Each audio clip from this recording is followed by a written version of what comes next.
頭髮變白咧，本嚟係一件好正常嘅生理現象嚟㗎。當我哋老咗嗰陣咧，邁向老年嘅時候咧，自然就會有白髮嘅發生啦。其實咧就唔使大驚小怪嘅。咁對於年齡同埋白髮嘅關係咧，一般我哋認為咧喺30歲之前咧係唔會出現白髮嘅，而係30歲之後咧就有20%嘅朋友咧開始生白髮㗎。咁到咗40歲以後咧，大概有40%嘅朋友咧開始生白髮嘅。咁50歲之後咧，基本上咧每個朋友都可能會生白髮啦。大家好，我係謝醫生。呢一期嘅影片咧，我哋嚟講講白髮嘅問題。點解會生白髮咧？其實咧，後生仔佢嘅身體喺成長同埋成熟嘅階段咧，頭髮烏黑係由於咧佢哋嘅髮根毛囊中咧存在着黑色素，而促進呢個黑色素合成嘅就係我哋人體嘅一種酶，叫做酪氨酸酶。其實咧，隨着年齡嘅增長咧，呢啲酪氨酸酶嘅活性咧，佢會慢慢咁降低落嚟嘅，咁就會導致咧毛囊中嘅黑色素咧咁就流失咗啦，黑頭髮咧慢慢就變灰啦，咁變灰之後咧就會變白啦。其實咧，每一個毛囊中嘅黑色素咧，佢淨係作用於同一個毛囊嘅毛髮嘅，所以咧毛囊同埋毛囊之間佢哋係唔會相互影響嘅。有啲朋友佢會覺得白頭髮越白越多，好有可能就係越嚟越多個毛囊咧，咁自然就出現酪氨酸酶活力嘅下降，咁黑色素咧佢就自然咁流失咗，而且咧佢就唔再生成，咁就導致白髮越嚟越多啦。咁其實咧，我哋從酪氨酸酶嘅角度嚟講，我哋白髮咧歸咎於2點。首先咧，我哋體內嘅微量元素銅咧，同埋其他氨基酸嘅缺失咧，佢就會導致酪氨酸酶嘅活力下降，導致咧頭髮出現灰色啦、白色啦，或者係黃色嘅呢啲現象。其次咧，就係即使我哋體內唔缺乏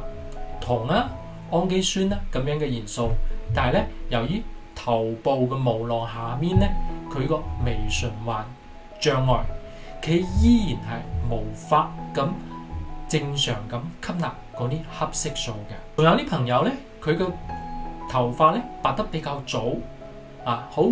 年輕嗰陣就有白頭髮啦。呢可能係同一啲遺傳啊、基因啊、精神因素啊，甚至同一啲慢性疾病個因素係相關嘅。其實咧，白髮咧都有種族差異嘅喎。咁之前有調查研究發現咧，白種人佢嘅白頭髮咧更傾向比較早咁變灰嘅。咁亞洲人咧佢就稍晚於呢啲白種人。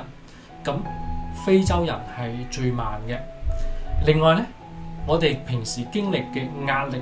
雖然佢唔會直接咁導致頭髮變白，但係咧佢同好多皮膚同埋頭髮嘅問題係相關嘅。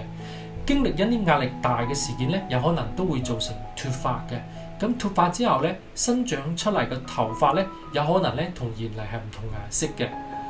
例如咧，我哋喺情緒緊張同埋激動嘅生理狀態之下咧，我哋嘅交感神經興奮性咁佢就會增加㗎。咁我哋咧就會喺嗰個腎上腺水質呢度咧分泌腎上腺素同埋咧氣膈腎上腺素。我哋嘅神經末梢咧就會分泌神經遞質，例如多巴胺啦，造成兒茶酚胺嘅增加。咁兒茶酚胺呢一類物質咧，佢就會收縮我哋嘅血管，導致咧滋養毛髮嘅營養佢無法傳遞。第二個咧都會影響到我哋體內黑色素嘅產生嘅。同時咧，有好多朋友中意吸煙，其實吸煙咧對我哋皮膚同埋頭髮都會產生影響嘅。咁有啲朋友咧，佢又中意染髮，咁謝醫生都提醒大家，染髮係唔會改變頭髮嘅質地同埋結構嘅。咁毛髮幹細胞咧係用嚟製造頭髮嘅，咁形成光色素嘅幹細胞咧，佢係製造色素嘅。咁呢兩種咧唔同嘅生理過程嚟噶。通常情況下咧，呢兩種光細胞咧，佢哋係一齊工作嘅。但係呢兩種功能咧，都可能隨着咧佢嘅時間嘅推移而下降嘅，有時會過早嘅凋亡。咁我哋染色劑咧，淨係喺我哋嘅頭上邊咧係染咗顏色啫，佢唔會改變我哋頭髮嘅質地同埋結構嘅。另外咧，其實我哋已經生好嘅頭髮係唔會直接變白嘅，因為佢生出嚟就係咁啦。但係咧，一根頭髮咧，我哋生長嘅時候咧，大概係1到3年。咁然後咧，呢根頭髮咧，佢就會脫落嚟，然後咧，我哋嘅頭髮咧就會生出新嘅一支支咁嘅頭髮啦。隨着我哋年齡嘅增長啦，我哋嘅身體嘅衰老啦，然後咧就生出呢頭髮就有可能係灰白色嘅，因為咧我哋每次頭髮再生嗰陣咧，佢就會重新咁形成色素細胞。而我哋咧，如果係有磨損或者係呢啲色素細胞係有問題，咁呢個時候咧，我哋就會變白啦。同時咧，如果生出嚟係白髮，我哋就會發現其實呢啲白髮同黑色嘅頭髮，同埋咧外國人唔同顏色嘅頭髮係唔一樣嘅。正常嘅白髮係更加粗糙嘅，咁白髮實際上咧係比其他顏色嘅毛髮係更加纖細同埋精緻嘅。佢嗰啲白髮咧，佢摸起嚟咧會更加乾燥因為佢隨着年齡嘅增長咧，頭皮嘅生成嘅油脂會咁少但係咧都有啲存在其他嘅情況嘅。中醫認為咧，腎主急，心水藏精，其華在髮。腎若不足咧，佢症狀咧就會喺我哋嘅頭髮上有所表現㗎。咁中醫又認為，肝藏血，肝若不足就易生血瘀，佢就使我哋頭髮咧無法得到滋養，進而咧有可能有白髮嘅發生嘅。同時咧，中醫認為咧，精神過於緊張、憤怒、悲傷、憂愁、思慮過度，呢啲情緒波動咧，都好易傷我哋嘅肝脾嘅，從而咧又會導致肝腎不足、氣血虧虛，造成呢個頭髮早白嘅。咁自身講咗咁多白髮嘅問題，咁對於白髮轉黑髮又有乜嘢建議呢？其實咧，我哋想要白髮轉黑髮咧，目前無論係中醫或者係西醫都係比較難嘅。因為咧，佢存在着呢啲白髮咧，已經講明呢啲無囊嘅色素光細胞咧，已經係用盡㗎啦。但係咧，我哋可以通過養護嘅方法，使我哋黑髮重新生長。以下咧呢啲建議咧，大家可以試一下，或者咧可以延緩咧我哋頭髮變黑嘅趨勢。首先係飲食係方面嘅問題，咁中醫認為咧，食黑色嘅食物咧，確實係有助於我哋黑髮嘅生長嘅。咁建議白髮比較多嘅朋友咧，日常可以多食啲三腎膏芝麻糊呢啲。另外咧，可以多食啲含碘量高嘅食物，例如咧海帶紫菜呢啲海產品、海生植物，以及一啲辛酸水果，或者係有啲幫助嘅。另外咧，從西醫嘅角度嚟講，我哋頭髮嘅毛囊咧係需要吸收人體嘅鐵元素、銅元素嚟合成我哋嘅黑色素嘅。咁呢啲物質咧可以使我哋嘅頭髮咧烏黑油亮，睇起嚟都好似年輕啲。同時咧，我哋大家都要注意蛋白質缺乏嘅問題咧，都好易使大家出現白髮同埋脫髮嘅問題嘅。我哋要知蛋白質係頭髮嘅主要原料之一，佢可以幫我哋咧人體合成充足嘅角蛋白。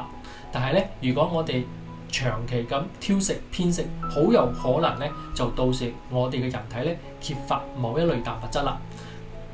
而且咧嚴重嘅話咧，仲會容易導致我哋營養不良嘅呢啲問題。咁有啲朋友咧就係因為營養不良而出現咗白髮，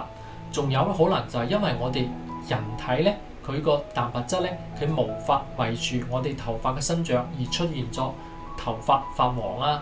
分叉乾枯甚至係脫髮嘅問題。如果係呢啲問題係缺乏蛋白質嘅，大家可以平時多補充一啲雞蛋、牛奶、魚肉、牛肉等呢啲，都會對我哋咧呢個緩解白髮嘅發生都有幫助嘅。另外咧，有啲朋友佢係長期嘅素食，佢或者係有糖尿病或者係用緊降糖藥物呢啲影響咧，都會引起一啲維生素 B 缺乏嘅。佢維生素 B 缺乏嘅時候咧，都有可能導致呢啲頭髮係突然變白嘅。呢啲都係因為維生素 B 族減少咗之後咧，導致黑色素減少所造成嘅。建議呢類型嘅朋友咧，通過補充維生素 B 嚟改善我哋嘅白髮。另外咧，補充維生素 B 咧，重點係要均勻飲食。咁維生素 B 族喺穀類啊，喺綠葉菜啊，喺奶製品啦，同埋動物嘅肝臟含量都係比較高嘅。其次咧，我哋都要保持平和嘅心境。咁正常嘅規律嘅起居同埋睡眠咧，適量嘅運動咧，都係我哋保持頭皮衛生同埋防治白髮都應該注意嘅。我哋中醫認為晚上11點到凌晨3點，我哋嘅血液咧係流經肝膽嘅。咁呢個時候咧，我哋要讓我哋嘅身體咧充分咁完全嘅休息，否則咧中醫理論認為，如果唔係咁好好休息咧，我哋嘅肝嘅修復功能咧就會受到影響，佢無法養足我哋肝血，連帶咧影響我哋頭髮嘅毛髮生長嘅。最後咧，我自己身提醒大家，好多朋友都中意喺食療中咧增加一啲當歸啊、何首烏呢啲問題。雖然咧何首烏咧佢係對我哋嘅烏髮係有作用嘅，但係咧我哋要知道何首烏對肝功能係有損傷嘅。已經有大量嘅新聞報道咧，因為服用何首烏唔正確而導致身亡嘅。所以咧，我哋有啲朋友咧，佢係用何首烏嘅時候咧，一定要經過專業嘅醫生指導用藥，唔好自己隨便用藥。咁多謝大家收睇啦〜